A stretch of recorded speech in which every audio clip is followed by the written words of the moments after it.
Okay, hello everyone. Wait on, I just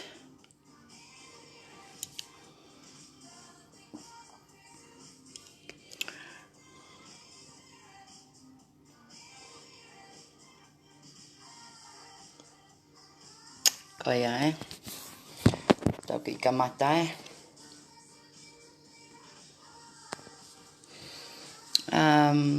so toki live ko ni ngau ki uha New Zealand ni pa ko ke ngaue ka ko loto pe ke atu ki live ko ni ko nga ke tala tu ngai loto mo ku mamahi he ngai me ko no koko he tu unga ko ni mo li paanga ko ni now si fe mau ke toko na ka mo tolu asi ka kai tonga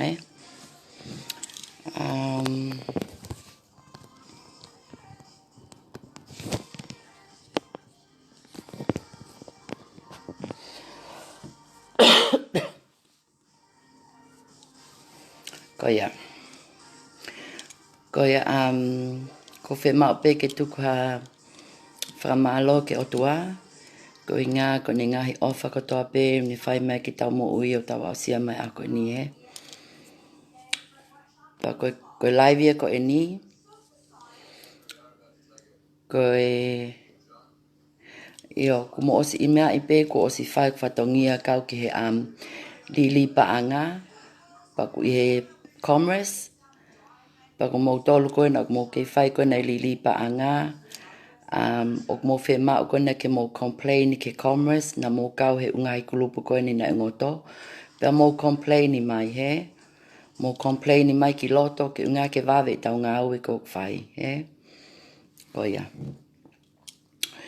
nos alpe atu site o ave me katoa ke commerce pa fai pe ngau e commerce ki ai ko tau me fai ko tatali pe pa ko mo tolu ko na mo fe ma ko ke fai la nga ko no ko stohi atu pe unga he me he commerce ngai fika mo ngai me ke mo fai mo fe tutuku ki ai kanau tolu Koia o si leva tau li paanga ringa ku tau tali pe tai mini ko te mea taha ko ai koe ke te tokanga ki ai o inga koe foi live ko na Princess of Flower ko na ne fai mai ko hinga ko ke mali mo ku mali a Josh pak mea pango pe ku na e fili e Princess of Flower ke ne fai ulunganga ko ia ko ki live pe ke because ko fe mau pe ke ti fe niau ke ngai mea ko no hoko ko ni pe mo Princess of Flower hange ko sei la meki la peti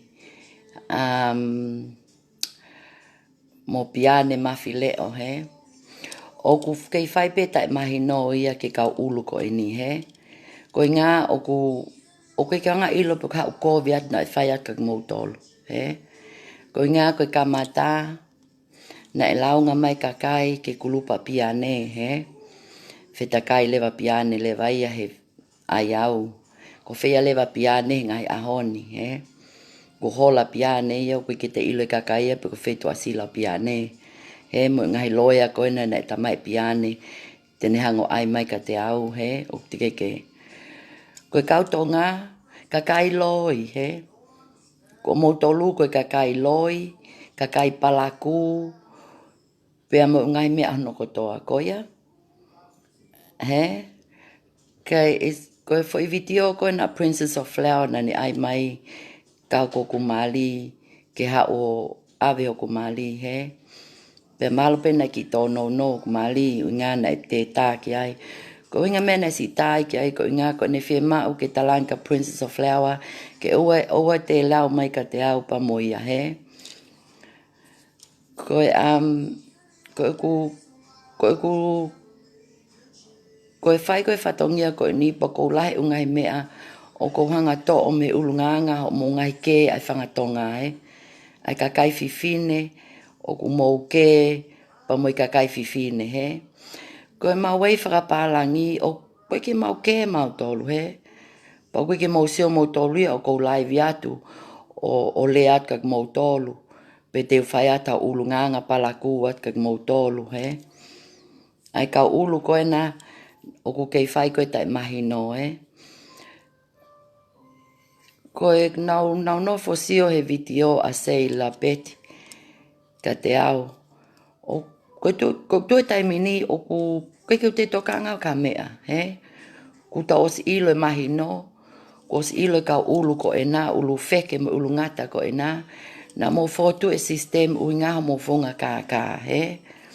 Koe fo imo o ni pe ia. Koe ha me o mo kei tuli tonu hia olo ai, he?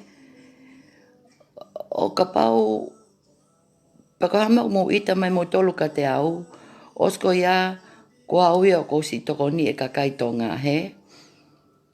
Ui ngā e ka kai kona na mo, tau pepe na mo kai e nau paanga, ui ngā na mo fotu e foi sistemi, fonga he li paanga, he fonga he ka, he? Pa koe mea e o tau ngoto e ngai aho ni, he?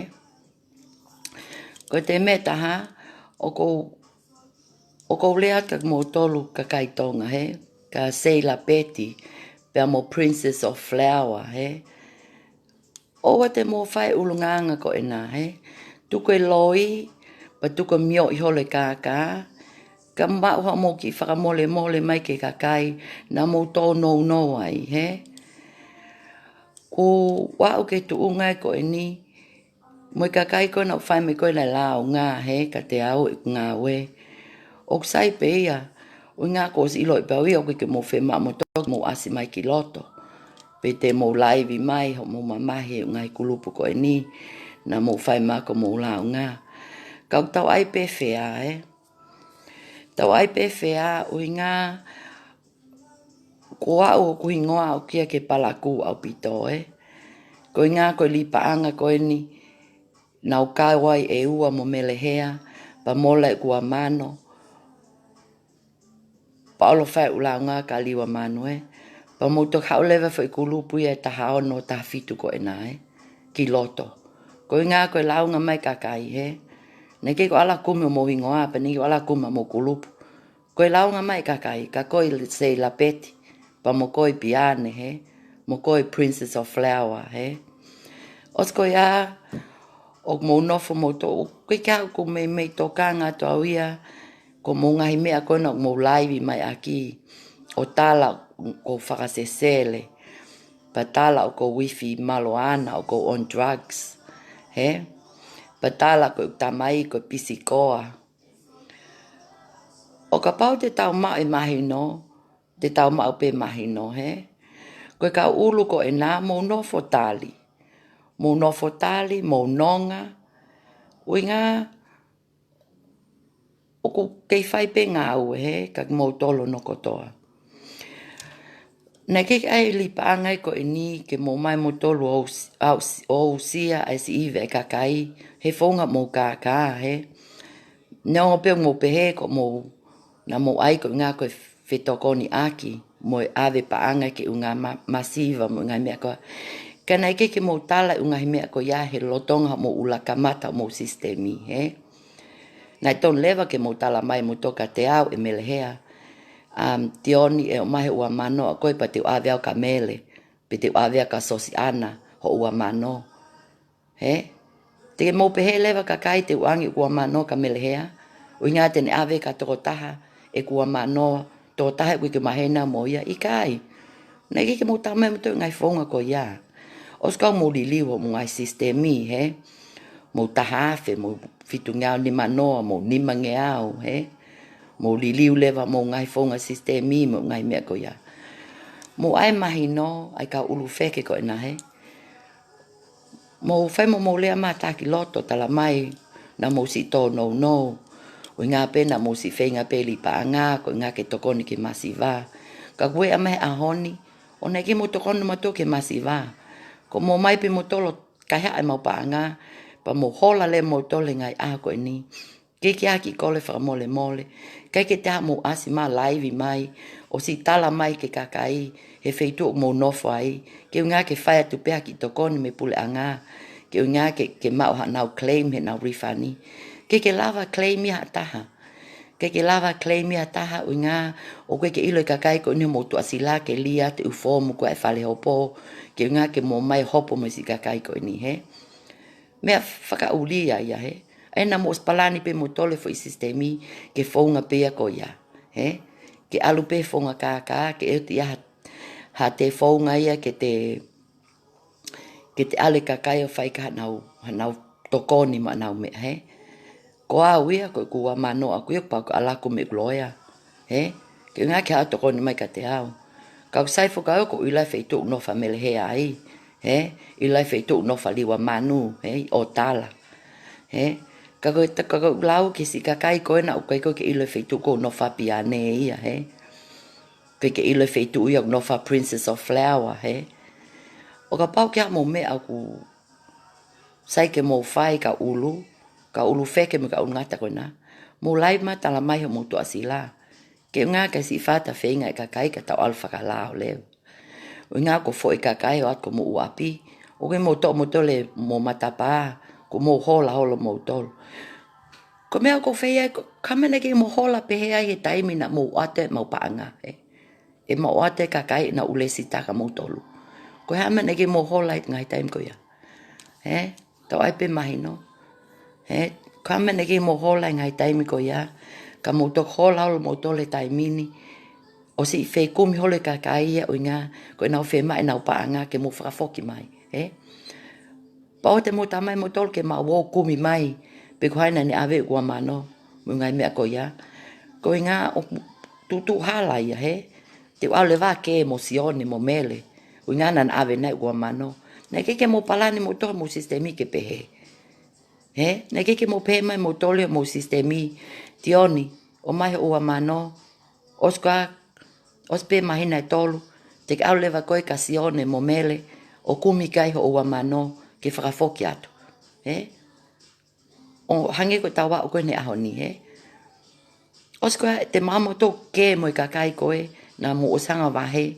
Hiri ko ia, ne ki hasi ko vea kakai koe ni. Ko mou tolu, ka ulu wheke koe na. Ko mou tolu na mo set up e sistemi, pa ko mou tolu na mo tamai ke mau hu atu, ko i ngā ke mo hanga wahe mau tolu, he whaunga he sistemi, o mo pehe ko tapuaki me o tua. Ko ia? Osi ko ia? Mo hola mo tole ngai o ahoni, ko hai whainga tapuaki me o tua o mo kei whai ahoni.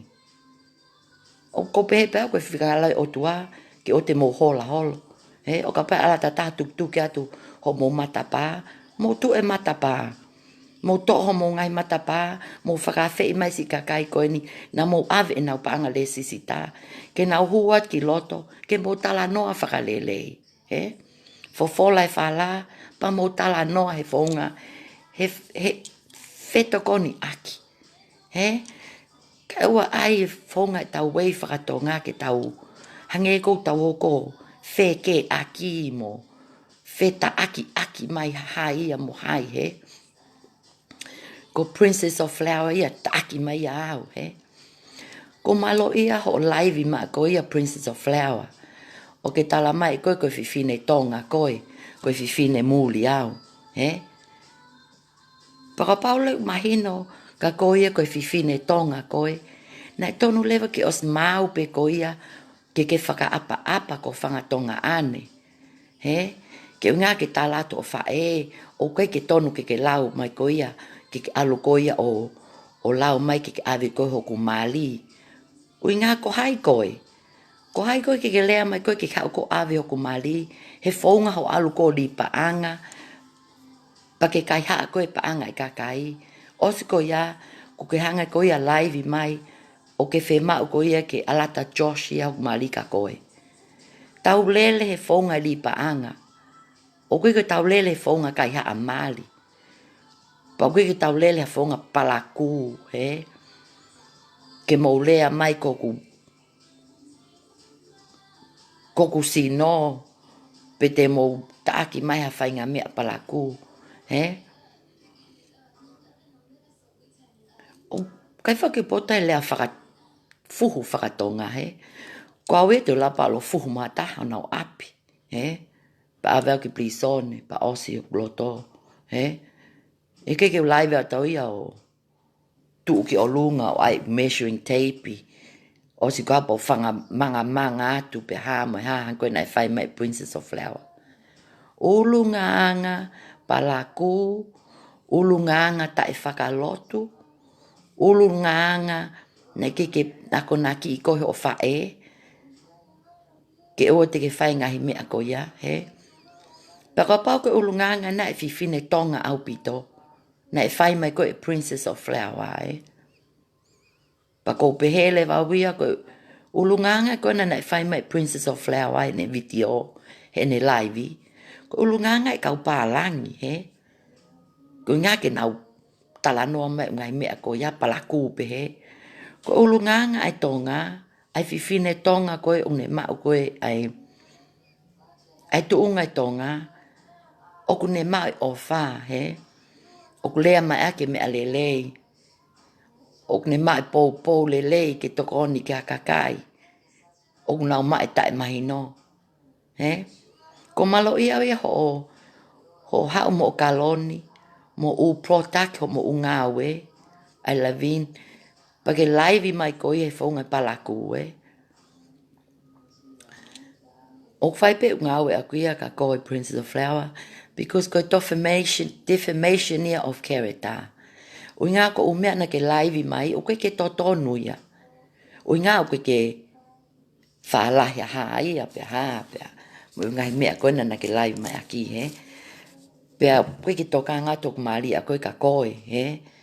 O ka pau ke whe mai mama, hao koku api o lea mai koku maali, o ke whe mai koe ia ke mo maali, he. Hao tala noa mai ka te au, pe te uloto ke atu koku maali ke mo maali pea mo waia, kau alaku me haku maali. Ui ngā koe, hange koe lau koe kau pālangi, there's plenty of fish in the sea, he. Whele ika keke, he.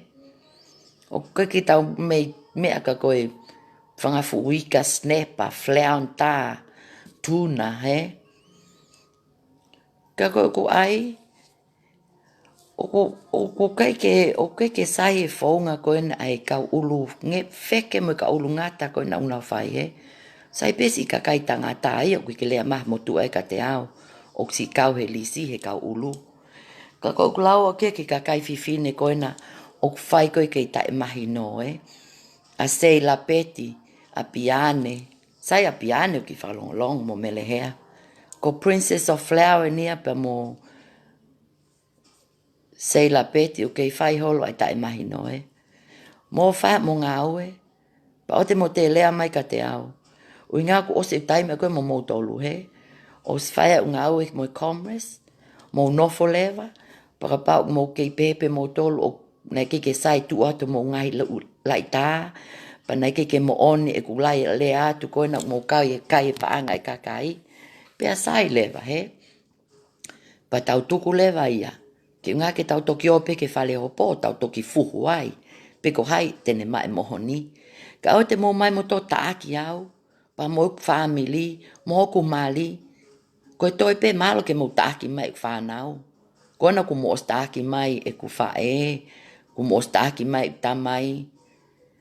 O ka pisi koa e te ti, koe ku te ti na hau ki tonga o mali mo e ku mami, na hau he waka he navy, he. Pa ko no fofonua e Britania, kau registered, pa no fonua citizen i Britania, no fonua i New Zealand, he. O ka pau mo laivi maha mea, pa mo tala mai mo oni, he. Mo kumia mea mo oni, ka o te mo tala hole loi, ke ngā ke weise taimi e kakai he nau sio mai ko mo u laivi, he funga he loi, he. I don't like ke utila mo kakai o nau loi, he. O ka pau te ilo, o te halaia, na te whai li paanga, he funga he kākā, pa te whakatō ki lalo, he, whakatō ki lalo, pa te whakatō mala. Pa te lotu ke o tua ke maha nonga ka kita. Ke ua te laivi ma taaki mai a hai. Pe te laivi mai o lau mai ha mo ha. Ai palaku. Kau ka fifine, kape kape. Ko lea tu ke kau ulu feke, mo ka ulu ngata, mo ka ulu ika, Tau nofo e whe maali, O te mo ai ke ngā ke te ita, Princess of Flower, na whawhai ko waot ko mo api, O te mo ai ke ita, na whawhai ko aluatu ko mo api, Princess of Flower, ke taki ai tau ai he maa, Ke to'o mai ho meshing tape ko e nā, Ke taki ai ange ho mo loto whale pe ko hae mo oni, O ka pau ki ha mo mea mo loto mamahi mai ka te au, mo e ku whaunga e ku ngā we, pa mo mai, o ko nofo pe Blockhouse Bay, Whika te au, Donovan Street, Blockhouse Bay, Ko e ku whika telefoni, ko e noa ua taha, taha tolu fitu, ono whā, noa ono. Ko ia? Neke whai ngau ko ni whapuri pūlat ma mou tolu, Ai ka ulu wheke ko e nā una mamahi mai ka te au. Ko mea ko i tai, ko e mou loi, defamation of character. Pa te whenga pēr ke loia, ki tāta to hopo, Tāta to hopo, ui ngā o ku kowe o mo loia ki i mai nei, ha e ku tēti, mo lea mai ke ku mami, o ke o lea tako mo tamai mo wha ema, mo wha nao, pa mo ngahi whamili, Pa ke tu ata ulu ha mo wha nao, ma mo tamai, ma mo wha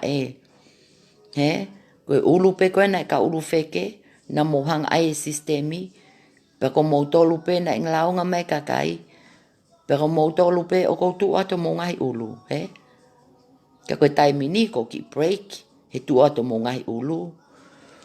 O i ngā pe, ko slawe ngā we, Tau ai mahi no, mo nofo nonga. Nofo nonga mo i kakai koe na ku, koe mea i kauri pa ngai kakai koe na ku nai mo kei ngoto, pa mo kei tali wifani. O whainga tau pito ke mau mo wifani, o ngā ko hola i kakai e koe ni, E kulupa piane mo me. Pa mo si ka ulu piane mawhi leo. Ko kolat ka te koe ki ke tā mai koe ka te au.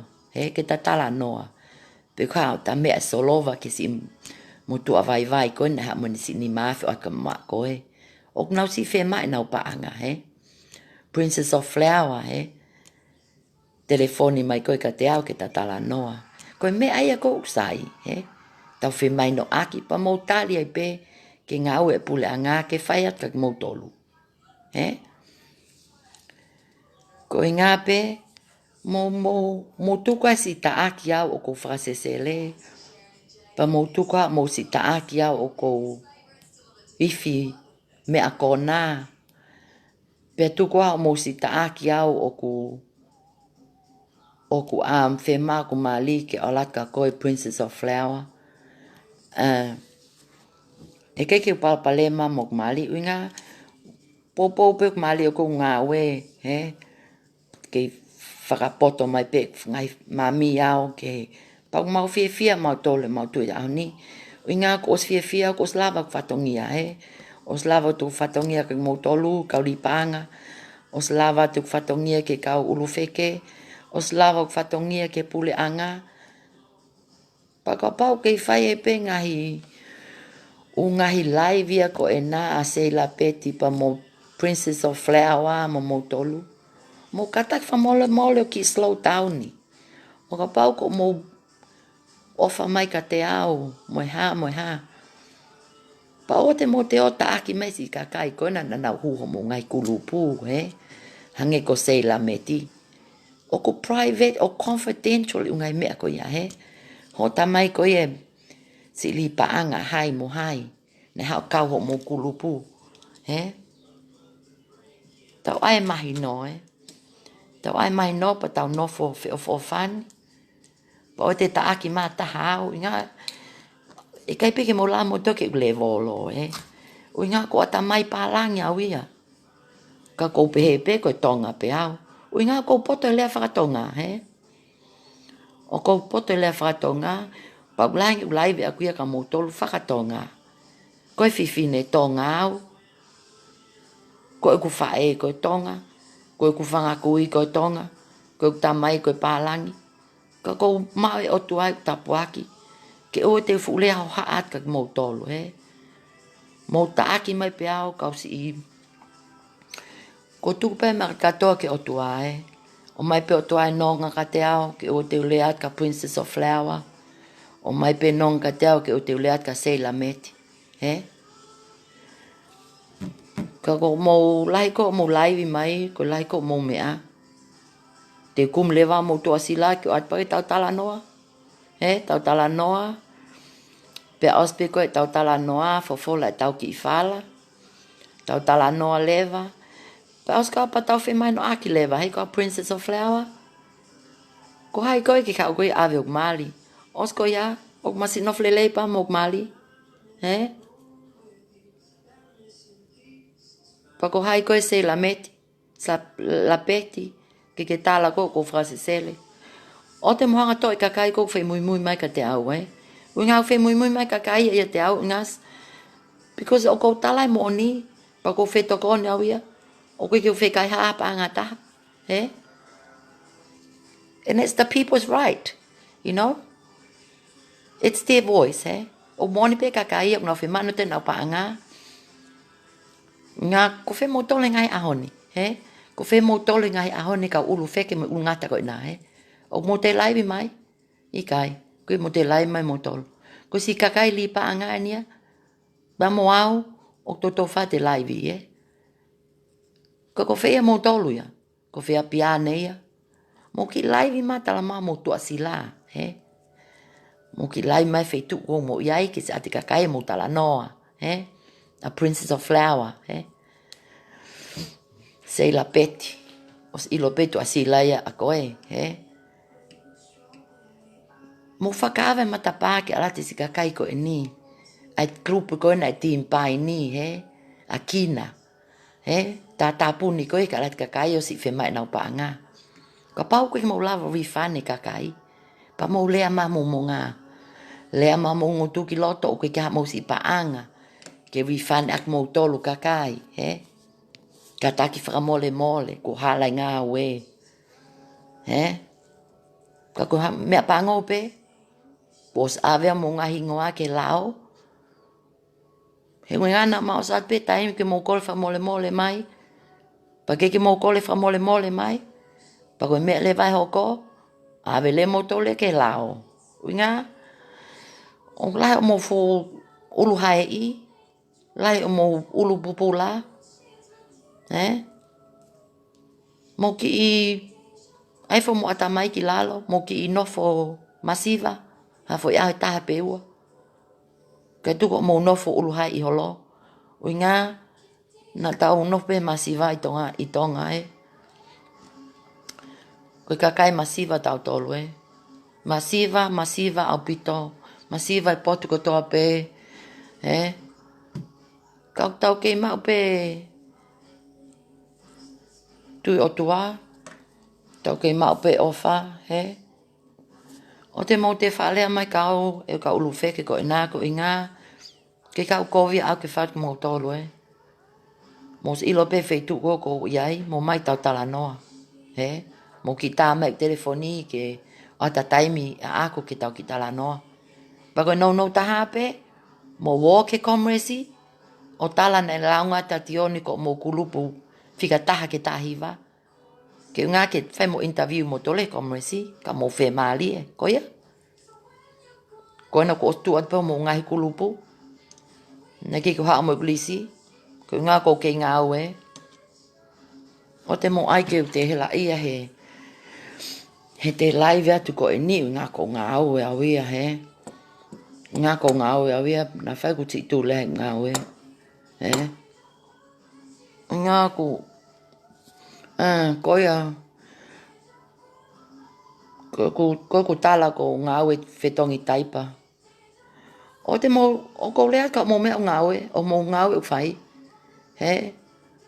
O sai awi o ko alafe tong taipa, malo tokoni ke kakai, ia mo tolu e ka ulu feke ko mo tolu, o mo nope mo tolu online i pe, lomi pe ki li mia mata a sei la peti, la peki, alu pea Princess of Love o whakatau ka loni, ke mili ako mo sino. A mo tuto mo te lango ke mo namlelei. Tau ai mahi no, he? O koe ke tau te whema o ke tau hangeha kakai na tau tupuha ke he apua ka. Pe ka wheitu na tau tupuha ke hula telefua tai holo mo mea, he?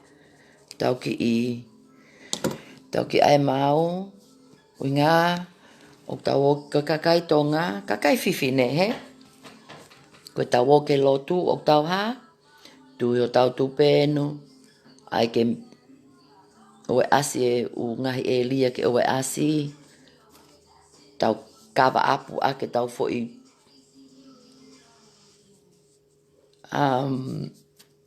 puletaha, tau ke lo tui tau fo i puletaha, kawa pe mei he puletaha lele ki lalo koia, koe whiwhine tō ngā ia, ai le fo i kie,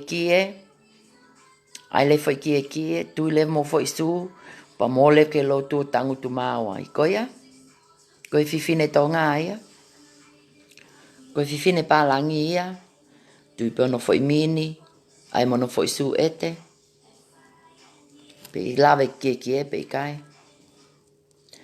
pe tui ha fo i piwa mini pe, au le whine pālangi he lo tu, Ka pau fo te whae ulungan ko ia mini atu pe ki si pe me.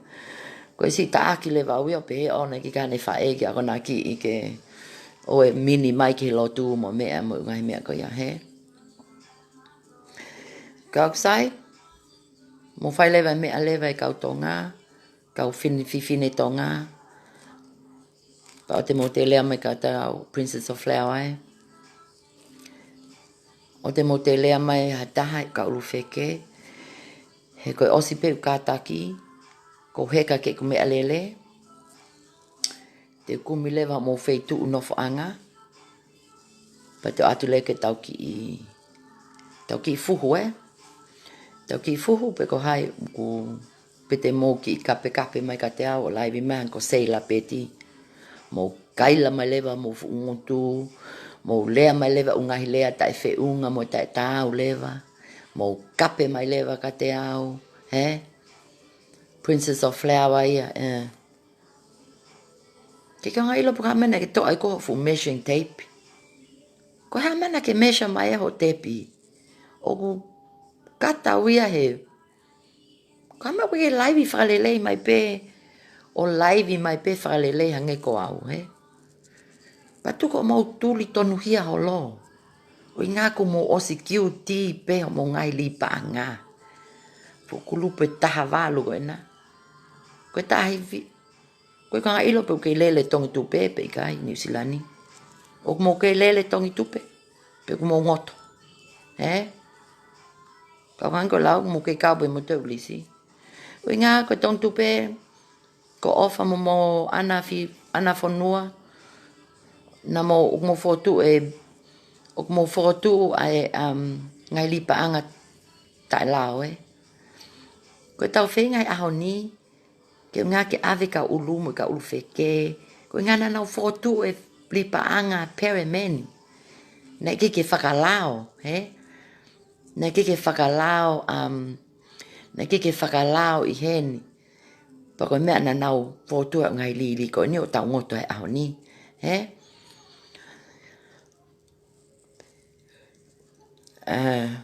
Ko ia, saya mako o si mai kau tai mahi no halewa. Sai si nai check Tai mi ke ata ki fo inu i atau. Ma te au ki inu he ahoni. Ma te au ki inu he ahoni sinai. Ma le alu ke au ki mei vodka, alu mo si aine. O me pineapple Ai lewa ki pina colada, Inu i lewa e ahoni, ta fo i fasi, inu e kuaine. ai mo ki foi sigaleti. Tangutu leva o fia leva pongi au lea ke lotu tu ia foi puleta. Unga ko tu foi puleta alma foi kie alma foi kahoa tau koe kakai tonga koe ka lai kakai whē malu aloi whē malu aloi o si ko au nau mai kape ke he koe ki whē maa tau ke ule atu ngai kape te lawa pa le atu ngai kape koe nei ngai kape whakapālangi ka koe hangai koe lau mo ke lawa kape ka whakapālangi at na whai ku mo a mo tolu au whakahu ko ngā koe kwa res mo tolu lea kape at ka mo tolu mo malo tau kiri liu malo ko au ia utonga pa tau ai leo to se la Betty pea mo Princess of Flower mo palangi mo tolu mo palangi mo tolu ka utonga ko ngā ko ngā pe ko ngā mahalo ko au ko tonga au pito ko ia so you Princess of Flower you leave me alone you don't say any more things to me because don't make me angry for me to bring my husband to your house and for us to sort this out okay defamation of character te wawele ko hopo Princess of Flower ko inga na ke lau mai ka te au he whaunga palaku pa ke te hanga promote mai o products o whai ako o mirikaloni mai ko kumali me ungai mea ko ia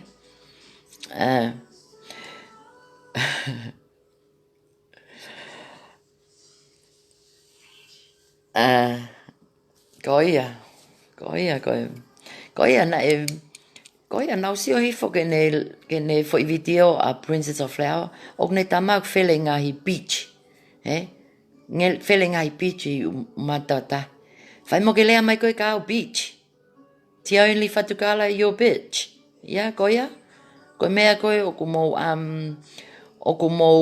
kumo whema o koe ke mo lea mai mo ai mai koe beach koe matatahi ka mahalo nei whenga maa Princess of Flower ia ke ne pē mai beach ti only whatukala ko ia koe foi hingoa foi kape ia ta nei ai mai Princess of Flower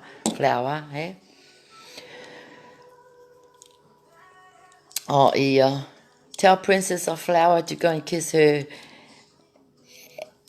ASS okay ia mo oni oku go yeah. So Princess of Flower, go and kiss your ass, yeah? Don't talk to me anymore. And say la Betty, I don't take drugs, okay? O mahi na tuia, o koe ke wifi drugs, but o koe ke frase sele, o te mo o tala halo ko frase sele mo ngai mea ko ya. Ui ngā o ka pau te tau tala noha ngai mea. Te tala tai o mea koe a say la Betty i vavau, ai hao koe na e whiwhine mali haa moa o tuli mai e ka. Koe ngā koe ha, ko alu koe mono mali. Okay? So tau tuku lewa, pa tau toki whiso whakia te ahoe, na whai kutula ngā we, ka alu ki ngā we. Okay? Bye.